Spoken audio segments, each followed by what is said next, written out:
Aujourd'hui, on va parler de la pression d'être parfaite avec la belle Métia. J'aimerais te répondre oui.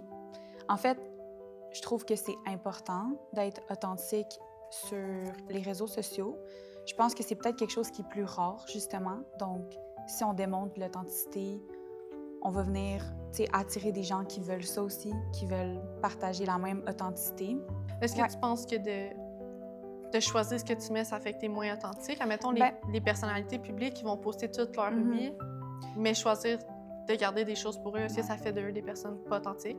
Puis je pense qu'on n'a pas besoin non plus de tout partager. On peut choisir qu'est-ce qu'on veut montrer, mais de le faire de façon authentique, puis de peut-être aussi montrer que c'est pas parfait, justement. Mais si je la trouve vraiment belle pour moi, puis qu'elle est suffisante pour moi, pourquoi est-ce que je dois la partager? Si tu pouvais envoyer un message à la toi de 15 ans, tu lui dirais quoi à propos de la beauté puis de la pression sociale? J'ai pris la décision d'enlever mon Instagram pendant une semaine. OK. J'avais besoin de me détacher de ça, de genre, la fausse perfection, si on veut. Bravo d'avoir pris cette heure-là pour toi, pour Oui, te donner comme un petit peu d'amour, un petit peu de temps de qualité. mais de la partager à tout le monde, c'est qu'il y a une partie de moi qui cherchait à ce que les autres aussi la trouvent belle.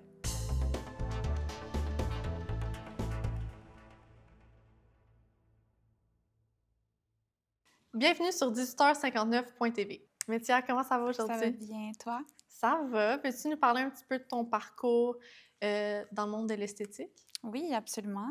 Donc, j'ai fait mon cours d'esthétique il y a maintenant presque 6 ans. Donc, j'ai fait mon cours d'esthétique. Après ça, j'ai fait ma formation de laser électrolyse. Puis depuis ce temps-là, je pratique, dans le fond, dans mon entreprise. Donc, j'ai ouvert un salon, j'ai eu des employés.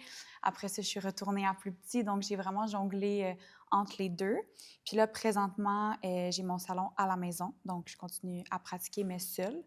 Puis, j'enseigne aussi en esthétique presque temps plein cette année, là. Donc, c'est ça. C'est le fun. Ça fait combien de temps que tu enseignes en esthétique? Ça fait 3 ans que j'enseigne, mais c'est la première année que j'enseigne comme vraiment temps plein, là. Donc, c'est la première fois que j'enseigne autant, en même temps d'avoir l'entreprise. Donc, c'est un beau défi, mais je trouve que c'est vraiment compatible les deux ensemble. Donc, j'aime vraiment ça. Ben bravo! Merci.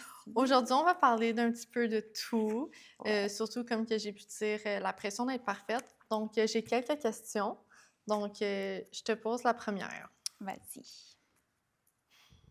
Penses-tu qu'on peut encore être authentique sur Instagram en 2025? C'est une bonne question. J'aimerais te répondre oui. En fait, je trouve que c'est important d'être authentique sur les réseaux sociaux. Je pense que c'est peut-être quelque chose qui est plus rare, justement. Donc, si on démontre l'authenticité, on va venir attirer des gens qui veulent ça aussi, qui veulent partager la même authenticité. Je pense qu'il y a tellement une pression avec les réseaux sociaux, je pense que tu peux le constater Oui. toi aussi.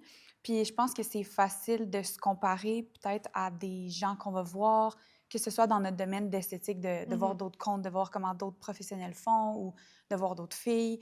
Mais je pense qu'il y a beaucoup de choses qui ne sont pas nécessairement authentiques. Donc, si on peut prendre le temps d'amener ça, je pense que ça peut vraiment faire la différence. Donc, j'aimerais te répondre que oui, c'est possible.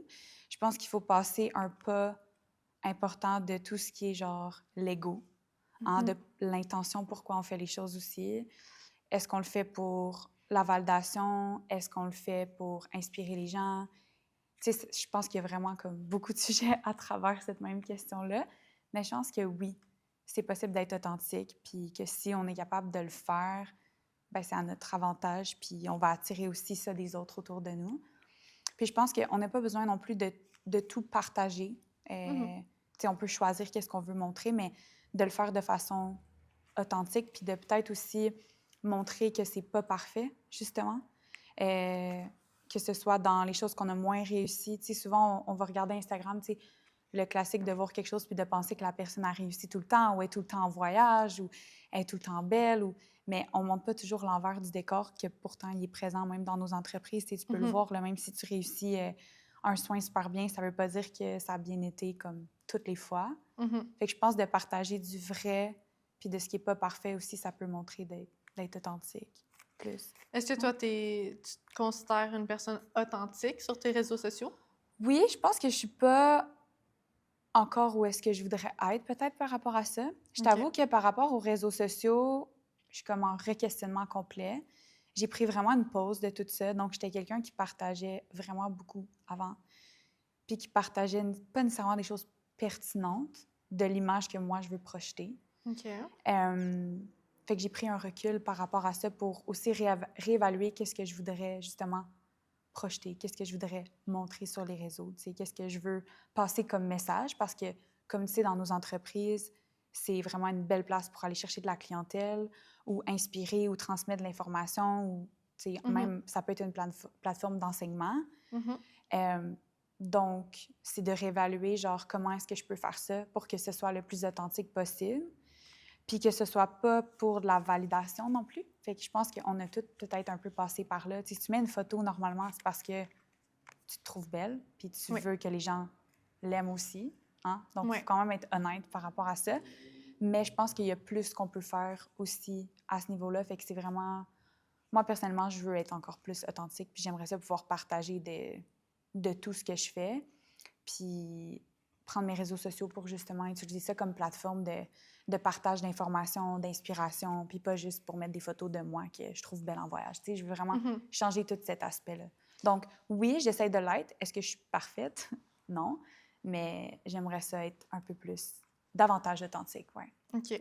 Puis, tu disais que tu aimerais éventuellement être plus de l'avant sur les réseaux sociaux, Mhm. mais de choisir ce que tu vas mettre. Est-ce que Ouais. tu penses que de choisir ce que tu mets, ça fait que tu es moins authentique? Admettons, Ben, les personnalités publiques qui vont poster toute leur mhm. vie, mais choisir de garder des choses pour eux, est-ce que Ouais. ça fait d'eux des personnes pas authentiques? Pas nécessairement. Je pense juste que ça dépend, c'est quoi l'intention derrière ton Instagram. OK. Ce que je veux dire, c'est qu'avant, tu sais, je pouvais peut-être publier genre des photos en voyage, mais on s'entend que, à part d'être beau au regard, ça inspire pas, ça partage pas d'informations, ça montre pas ce que je fais ou ma mission ou quoi que ce soit, c'est juste, c'est beau. OK? Donc, je trouve que ça touche beaucoup plus à juste la validation que de partager un message inspirant. Donc, ce que je veux dire par l'authenticité ou choisir ce que je mets, ben même si j'ai une super belle photo de moi, j'ai pas besoin de la partager avec tout le monde. Peut-être que qu'est-ce que je peux partager avec tout le monde, c'est quelque chose qui est vraiment intéressant ou qui est vraiment inspirant ou un message qui va peut-être aider les gens ou leur montrer peut-être plus qu'est-ce que je fais niveau soins, niveau enseignement. Donc, c'est ce que je veux dire par l'authenticité, c'est puis de pas tout montrer. Ça veut pas dire parce que je me trouve belle que je suis obligée de la mettre dans ma story. Parce que est-ce que je fais ça pour la validation ou est-ce que je fais ça parce que je veux vraiment la mettre dans ma story pour partager quelque chose d'important? Tu comprends ce que je veux dire par là? Fait que c'est Mhm. plus comme d'épurer, genre, pourquoi je veux utiliser mes réseaux sociaux. Puis mon idée, ça serait vraiment de l'utiliser pour le travail puis pour inspirer les gens. Donc, d'être authentique dans cet aspect-là, mais pas de partager tout de moi nécessairement, tu sais. OK. Puis toi, tu considères que quelqu'un qui poste une photo d'elle en maillot de bain ou quoi que ce soit, c'est que pour la validation? Non, pas nécessairement. OK. Mais si je suis 100% honnête avec moi-même, quand je faisais ça, c'était pour ça. Ouais. Comme peut-être je trouvais la photo belle, mais si je la trouve vraiment belle pour moi, puis qu'elle est suffisante pour moi, pourquoi est-ce que je dois la partager avec 2000 personnes? Mhm.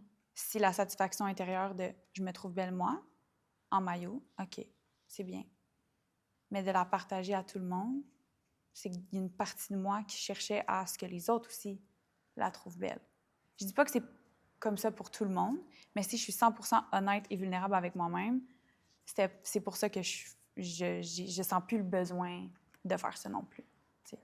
OK. Donc, mais ça veut pas dire que pour tout le monde c'est ça, puis j'ai aucun jugement, tu sais, par rapport à les personnes qui veulent faire ça. C'est plus que moi, pour moi, mon Instagram, je veux qu'il se transforme en quelque chose pour inspirer les gens. Puis je trouve que de me mettre, moi, exemple, en maillot, ça dépend de l'intention, mais c'est pas la chose peut-être la plus inspirante que moi, personnellement, je veux partager. Je pense que de partager peut-être mon parcours ou de partager un nouveau soin que j'ai créé ou de partager quelque chose d'inspirant par rapport à la confiance en soi, c'est plus le genre de choses que je voudrais partager dans qui je suis, parce que c'est plus moi ça, au fond, de ma personne, de mon cœur, que mettre des photos en maillot. Puis ça n'enlève rien à mettre ça, mais pour moi, c'est ce que je voudrais plus aller chercher. Ouais. OK. Puis, est-ce que toi, comme, vu que là, tu sais, tu dis que tu es comme un peu en changement Mhm. de ton Instagram, de voir c'est quoi la valeur, la mission que tu veux utiliser ton Instagram, est-ce que tu follow beaucoup de gens qui postent des photos comme ça ou toi, ton following, ça ressemble à quoi? C'est une bonne question. Moi, justement, quand j'ai fait un pas de recul sur Instagram, en fait, j'ai pris la décision d'enlever mon Instagram pendant une semaine. OK. J'avais besoin de me détacher de ça, de genre, ben la fausse perfection, si on veut, de toujours vouloir plus, de jamais me sentir assez, si on veut, alors que c'est pas quelque chose qui est 100% vrai tout le temps. Tu sais, comme on l'a dit, comme il y a des influenceuses qui vont partager plein de choses de leur vie, mais ils vont pas partager leurs défaites ou les moments où ils s'aiment pas, ou, tu sais, ils vont partager juste le beau, qui ont pris le temps de choisir, qui ont pris le temps de prendre leurs photos. Fait que moi, il y avait un moment où je regardais que ça, puis c'était comme, j'étais pas dans une passe où que j'étais mentalement capable de trier ça. Donc, j'ai pris comme une pause. Puis j'ai fait comme, OK, partager du contenu, mais aussi voir qu'est-ce que... Tu sais, à chaque fois que tu ouvres ton Instagram, ce que tu vas voir comme contenu, ça aussi, c'est important. Il faut que ça aille avec ce que toi aussi tu veux partager, tu sais. Donc, moi, ça fait plusieurs années que j'ai commencé à, justement, unfollow autant des femmes que des hommes qui partageaient du contenu plus superficiel ou plus axé sur l'esthétisme physique. Tu sais, je vais donner un exemple. Quelqu'un qui a eu une grosse perte de poids puis qui va partager des photos comme en maillot de sa transformation avec un message inspirant. Pour moi, c'est pas la même chose que juste mettre des photos comme ça ou, tu sais, certains reels plus axés genre sur, c'est ça, le physique. Donc moi, ce genre de comptes-là qui n'ont pas un message derrière inspirant ou que c'est pas comme une transformation ou quelque chose justement qui va venir plus nous inspirer, ça fait longtemps, ça fait quelques années, c'est que j'ai épuré les gens que je suis pour enlever ça de mon contenu. Donc, moi, je suis surtout de mes clientes, de mes anciennes étudiantes, des collègues, des comptes inspirants, que ce soit des quotes ou des messages positifs, des choses qui vont vraiment me faire du bien quand je vais ouvrir mon Instagram. D'autres professionnels en esthétique aussi, pour voir qu'est-ce qu'ils partagent, des trucs de nutrition, des trucs de bien-être. Donc, c'est ce que j'essaie d'avoir le plus dans mes réseaux sociaux pour que quand j'ouvre mon Instagram, ça soit pas lourd, mais que ça soit plus positif. Est-ce que tu penses que tu as commencé à unfollow ces gens-là parce que ça te trigger trop toi? Ouais, comme ça, pour ça, honnêtement, je pense que c'était un trigger. Puis je pense aussi que c'était une question de avec quoi je veux me nourrir. Mhm. Tu sais, comme si on ouvre notre Instagram plusieurs fois par jour, puis je pense que ça va autant pour les hommes que pour les femmes, puis tout ce que tu ouvres, c'est des choses qui sont superficielles, c'est des choses qui sont axées sur des trucs qui sont pas dans tes valeurs ou qui te distraient de ce que tu veux.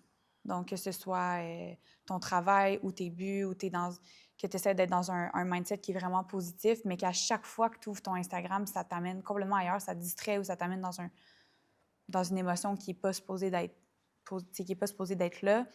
Je pense que tu ne devrais pas suivre des comptes comme ça. Personnellement, c'est mon avis. Je suis complètement d'accord. Ouais. Moi aussi, d'ailleurs, j'ai commencé à unfollow des gens qui, comme, tu sais, des fois, ça peut trigger parce que moi, je suis pas rendue là dans ma vie, ou justement parce que c'est tellement fake. La personne, comme tu disais, elle montre tellement juste le beau. Elle, il n'y a jamais de malheur qui arrive dans la vie, elle salit jamais ses pantalons, comme sa vie est trop parfaite. Mais c'est tellement pas vrai. Puis on dirait que ça donne une pression à ah, pourquoi moi, ma vie est pas comme ça? C'est ça. Pourquoi moi, je suis pas comme elle, parfaite, parfaite, parfaite? Mais... 100%. 100%. Puis je pense que, tu sais, c'est ça, il y a le trigger de t'es pas rendu là. Puis, tu sais, je pense que tu peux quand même suivre. Tu sais, il y a différents triggers dans le sens que, exemple, je peux voir des trucs fake, puis là, ça peut me trigger parce que, bon, je peux mettre une certaine pression de, je ressemble pas à ça, mais, je devrais faire ci, je devrais faire ça. Mais, tu sais, il y a aussi le fait de suivre des gens qui réussissent très bien, mais de le voir plus d'une façon comme, hey, ça, c'est vraiment inspirant. Tu sais, je suis plein de comptes de d'autres esthéticiennes, de techniques ou de façons qui font exemple des réels, puis je suis comme, hey, je suis pas rendue là, mais c'est vraiment cool, tu sais, c'est super inspirant, c'est une belle idée. Fait qu'il y a les deux, mais quand c'est dans le superficiel puis que ça te nourrit pas, je pense que oui, tu peux unfollow si ça t'amène rien de... Il y a une différence entre ce qui te challenge à être self-conscious ou ça te challenge à être une meilleure version de toi-même. Exactement, parce qu'il ne faut pas devenir non plus dans l'évitement. À chaque fois que tu vois quelque chose qui est bon puis que tu n'es pas rendu là, tu l'unfollow parce que tu dis... Il y a clairement de quoi de pas régler ici. Là. Et c'est ça, il faut travailler évidemment sa personne puis sa confiance, mais il faut faire la part des choses. Mm. Ouais.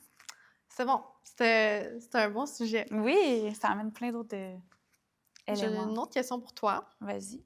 Un petit peu plus deep. OK.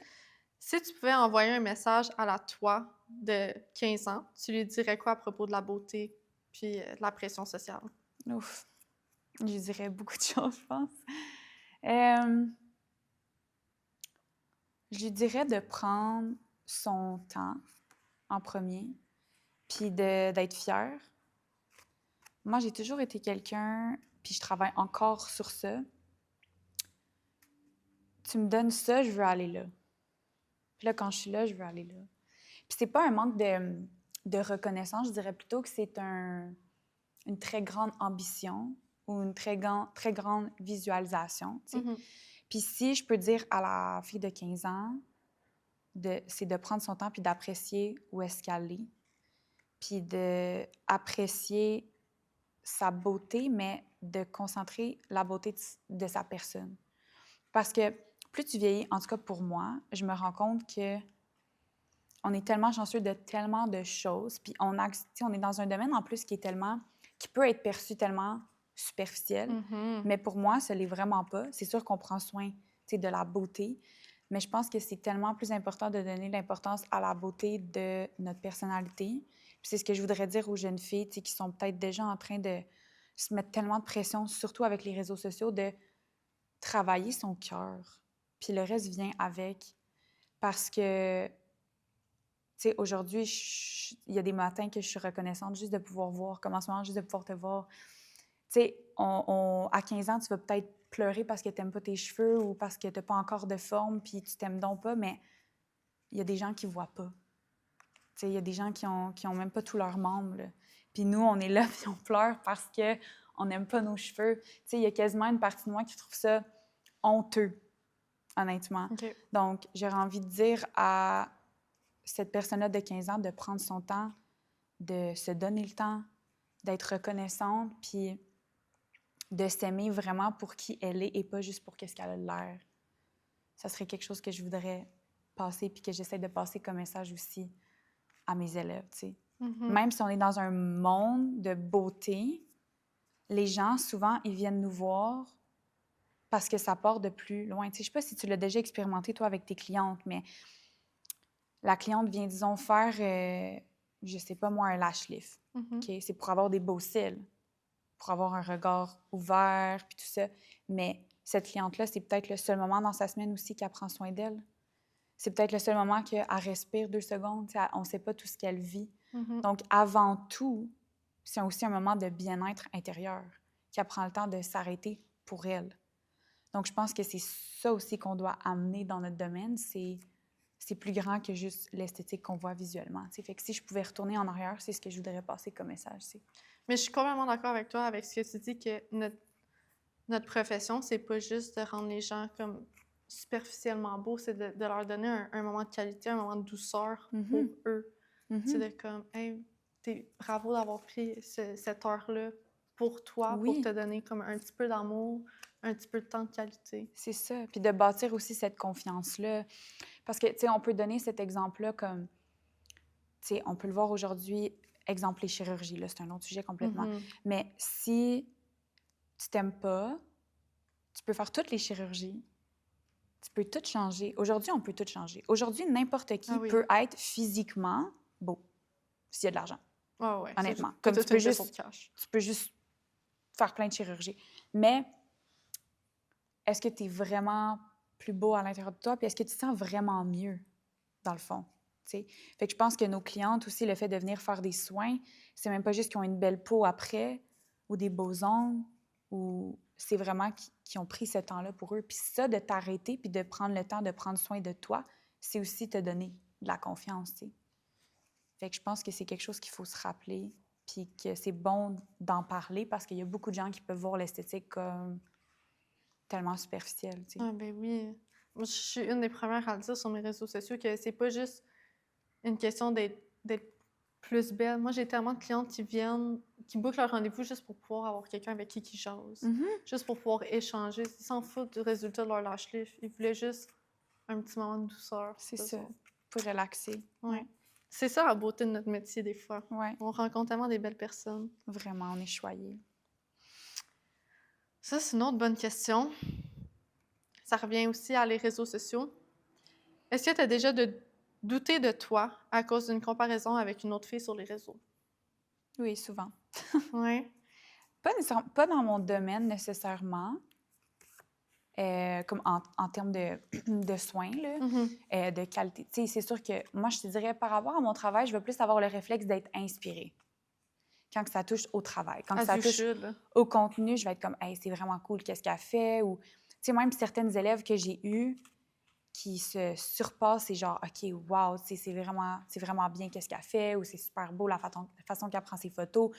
Je suis plus inspirée, je suis moins dans la comparaison de oh, moi, je devrais faire ça. C'est sûr, des fois, je me dis comme OK, tu sais, il faudrait que je recommence à bâtir un peu mes réseaux. Je me mets pas trop de pression par rapport à ça parce que je veux vraiment avoir une approche qui est à mon rythme puis qui va avoir un bon résultat plutôt que de le faire trop vite juste pour dire que j'ai posté, là. Fait que quand c'est par rapport au travail, je dirais que ça vient plus d'inspiration. Mais quand que ça vient à moi, personnellement, oui, ça m'est souvent arrivé, actually. Puis c'est pour ça que j'ai fait comme OK, je dois revoir comment je vois les réseaux sociaux. Je dois revoir quelle importance je donne aux réseaux sociaux.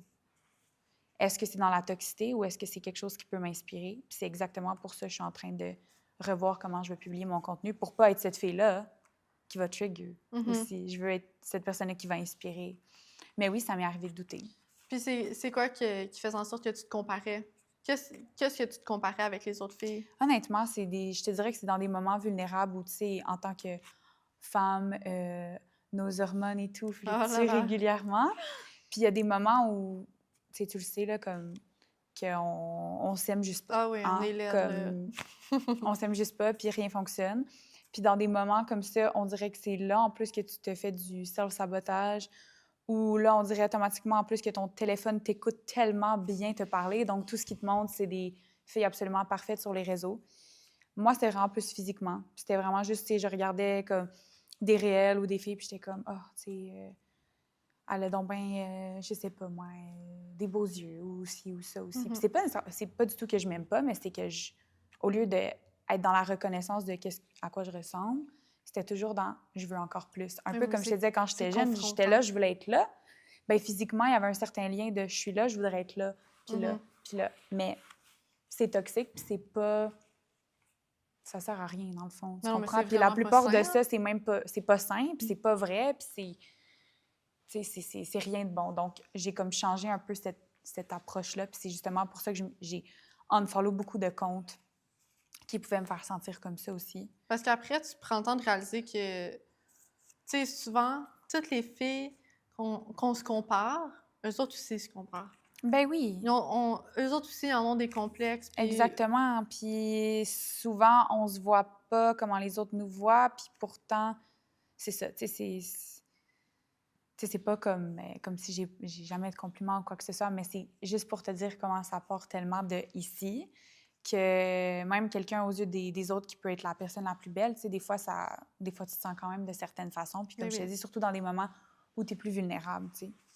Fait que, ouais, je pense que chaque femme a quand même passé par là par rapport au réseau. Puis sinon, ben honnêtement, tant mieux, là. Ouais, thank Mais God de for her. façon générale, je pense que on a vraiment cette pression-là. Tu sais, après ça, je peux pas parler pour les hommes parce que je suis pas un homme, donc je sais pas quel genre de pression peut-être par rapport à ça ils peuvent vivre, mais je pense que nous, les femmes, en tant que même, tu sais, peut-être juste nos clientes, en termes de soins, tu sais, combien de fois ils nous ont dit « Ah ouais, j'ai vu ça sur TikTok, tel trend ou tel produit ou tel soin. » Puis là, automatiquement, elles ressentent la pression de devoir faire ce soin ou acheter ce produit.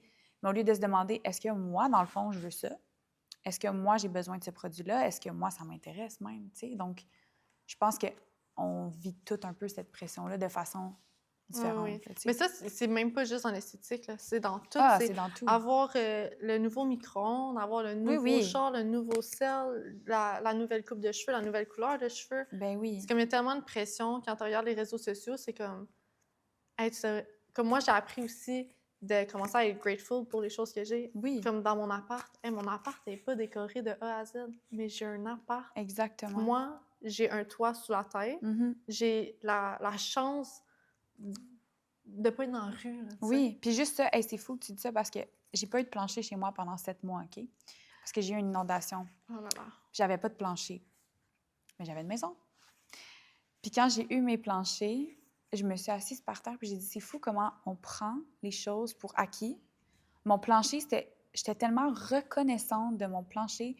Puis c'est, comme je te disais, c'est plein de détails. Comme le soir, je me démaquillais, puis je pensais à la reconnaissance de justement avoir des yeux, genre. Comme quand tu recommences à transformer ton énergie vers la reconnaissance, tu mets plus ton énergie dans les choses toxiques des réseaux sociaux aussi. Mais c'est drôle que tu me dises ça parce que j'ai commencé à faire la même chose. J'ai commencé à coaxer mon chum à aller prendre plus de marches le soir. Je pense que tu comprends pas comment on est chanceux que nous, on peut aller prendre des marches, là.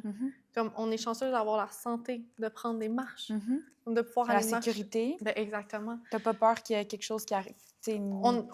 On n'est pas le Oui. pire endroit. Il y a encore des améliorations à faire. Comme j'irais pas marcher seule non, le c'est ça, il faut soir, faire là. preuve de discernement quand même, mais ça reste que tu sors pas de chez toi avec Une des peur. bombes, là, tu sais. Non, Tu peux exactement. marcher librement. Puis, tu sais, de prendre acquis que hey, je respire par mes 2 narines. Là. Aujourd'hui, je suis pas malade. Là. Non, c'est ça. C'est d'arrêter de prendre les choses pour acquis puis de vraiment être reconnaissant pour les petites choses. Ça fait vraiment une grande différence dans le quotidien. C'est ça. Puis quand tu mets ton énergie sur ça, tu mets pas ton énergie sur la fille qui semble parfaite sur Instagram. T'sais. Non, tu es reconnaissant de ta petite vie à toi. Exactement. Je suis contente qu'on soit d'accord sur ça. Est-ce que tu crois que les réseaux sociaux ont abîmé la perception qu'on a de la vraie beauté? Absolument. Absolument, absolument, absolument. Puis je pense qu'on est, on peut être tout un peu touché par ça par phase, mais aujourd'hui, toutes les femmes qui sont... Après ça, je veux pas généraliser, là, parce que moi, personnellement, il y a tellement de femmes, tellement de personnes que je trouve belles, puis qui se ressemblent pas nécessairement. Mais si on regarde Instagram, la société, toutes les femmes qui sont vraiment belles ou parfaites, elles se ressemblent toutes. Toutes. C'est des trends. Il n'y a plus de... Il y a plus de variance autant dans les traits, puis c'est comme... Tu sais, je te donne un exemple. Si tu regardes une fille sur les réseaux sociaux, disons, qui est vraiment refait et qui modifie vraiment ses photos, tu vas regarder la photo, la fille, elle est belle, c'est sûr, mais là, tu te dis, est-ce qu'elle est belle parce qu'elle a fait des chirurgies? Est-ce qu'elle est belle parce qu'elle a tellement de maquillage où les photos sont modifiées? Ou est-ce qu'elle est... Tu sais, est-ce que c'est dur parce que après ça, tu vois un autre Instagram, puis ils se ressemblent. Mais oui, ils sont belles, mais tout le monde devient pareil, tu sais. C'est comme, il y a une pression de devoir faire telle chirurgie ou ressembler à telle personne ou, tu sais, de faire des injections de plus en plus jeunes, des choses comme ça, que oui, c'est comme si on dit que, ben pour être belle, il faut que tu sois comme ça. Mais c'est tellement pas ça, genre. Tu sais, il y a tellement de beautés différentes, de traits différents. Là, si on parle de la beauté, évidemment, physique, parce qu'après ça, comme je te dis, la beauté la plus importante, c'est celle qui est à l'intérieur, celle qui est du cœur. Mais je pense que ça, c'est triste parce que ça fait aussi que de plus en plus les jeunes, tu sais, moi, je peux le voir même juste avec des fois les élèves, comme une façon de s'habiller ou justement, comme tu dis, des trends. Tu sais, j'ai des élèves de genre 18 ans qui veulent faire du botox, c'est comme... Mais c'est rendu une trend. Tu sais, tout le monde fait ça, puis pour être belle, tu dois faire ça, fait que... Ah, mais c'est plate, mais j'ai 23 ans, puis j'ai pensé, moi aussi. Là. Ouais. Après, moi, personnellement, j'ai des injections dans les lèvres, tu sais. Pourquoi? Parce que tout le monde le faisait. Exactement. Je l'ai fait. Mais oui, mais tout est... On embarque dedans, puis après, comme, tu sais, le botox, c'est comme, hey, il y a bien des alternatives que je peux faire avant de me mettre au botox. Hein. Surtout quand, exemple, tu sais, les filles ont 18 ans. Tu sais, c'est ça, c'est une trend, mais on va pas prendre le temps d'utiliser, disons, les bons produits avant de se rendre là. Tu sais, c'est comme... Parce que tout le monde le fait. Parce qu'on n'est pas éduqués non plus sur ça. Non. Les gens, ils font juste aller à l'option facile qui coûte cher. Puis qui est clairement pas... la meilleure, nécessairement, ou que tu n'es pas obligé de te rendre là non plus, tu sais. Fait que, ouais, je trouve qu'effectivement, les réseaux mettent une... Ça change la beauté, mais je pense que les gens qui sont peut-être pas trop pris dans ce cercle-là peuvent encore reconnaître la vraie beauté. Puis c'est pas pour dire qu'une fille qui fait des chirurgies, des injections, qui modifie ses photos, est pas belle. C'est pas ça que je dis non plus. Parce que, oui, mais la beauté est propre à chacun. Exactement. Mais ce que je veux dire, c'est que je pense que les gens qui voient plus grand que ça peuvent encore reconnaître. Je pense qu'on a encore des gens qui voient toutes ces choses-là. Ouais. J'ai une dernière petite question Vas-y. avant de te laisser aller. Là, tantôt, j'ai posé la question de ce que tu pouvais dire à la toi de 15 ans, mais si tu pouvais donner un message à toutes tes étudiantes, à toutes les jeunes filles qui ouvrent leur téléphone à tous les jours puis qui se comparent, comme, ou à ta petite fille, à toi, si tu avais des enfants, c'est quoi que tu voudrais dire? Ouais. J'ai un mini peu, j'ai envie de dire, le syndrome de l'imposteur par rapport à ta question, pour être 100% honnête, parce que même si j'ai fait beaucoup de changements, ça m'arrive de le faire encore. Je peux pas dire que je suis là, genre, mieux placée pour parler. Mais si je peux dire quelque chose que j'essaie de me répéter chaque jour, c'est d'avoir tellement de gratitude pour ce qu'on a. Puis de s'arrêter, puis de réaliser que on est tellement chanceux d'avoir tout ce qu'on a à l'intérieur de nous, mais tout ce qu'on a à l'extérieur de nous aussi. Puis je pense que si je pensais à moi à 90 ans, puis que je me regarde des fois le matin, puis que je me trouve pas belle, je pense que la moi de 90 ans aurait envie de me claquer une fois que t'es ridée, que t'as, tu sais, peu importe. Puis cette beauté-là, même si tu l'as quand même à l'intérieur de toi. Donc, je pense que c'est de juste être vraiment reconnaissante, de couper au besoin tout ce qui nous nourrit pas, que ce soit autant, tu sais, physiquement ou pour l'intérieur ou quelque chose qui ne va pas nous faire grandir, on a le droit de le couper.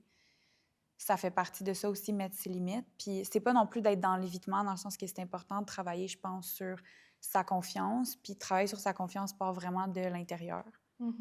Mais c'est ce que j'aurais envie de dire, c'est de couper ce qui nous nourrit pas, puis d'être reconnaissante de ce qu'on a, de ce qu'on a l'air, d'être fière, puis de prendre le temps de se répéter des belles choses aussi, tu sais, de prendre le temps de s'aimer, de faire des choses pour nous, de trouver cette validation à l'intérieur de nous que je suis en train de faire en ce moment. C'est pour ça que je dis j'ai un peu le syndrome de l'imposteur parce que je suis pas parfaite, puis j'apprends encore là-dedans. Mais c'est un cheminement. C'est un cheminement. Un jour à la fois. Exactement. Puis si je peux partager ça, c'est vraiment ce que je voudrais rappeler aux gens, tu sais, d'être reconnaissant. Tu peux pas avoir beaucoup de tristesse en même temps d'avoir beaucoup d'amour. Fait que je pense que si tu mets ton énergie dans la reconnaissance, le reste après, comme, tu vas pas porter autant attention.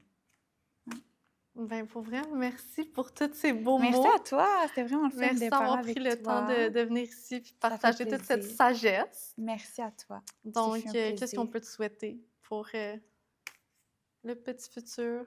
Honnêtement, j'ai vraiment tout ce que j'ai besoin. Ben, tant mieux. Ben, merci d'être venu sur 18h59.tv. Merci.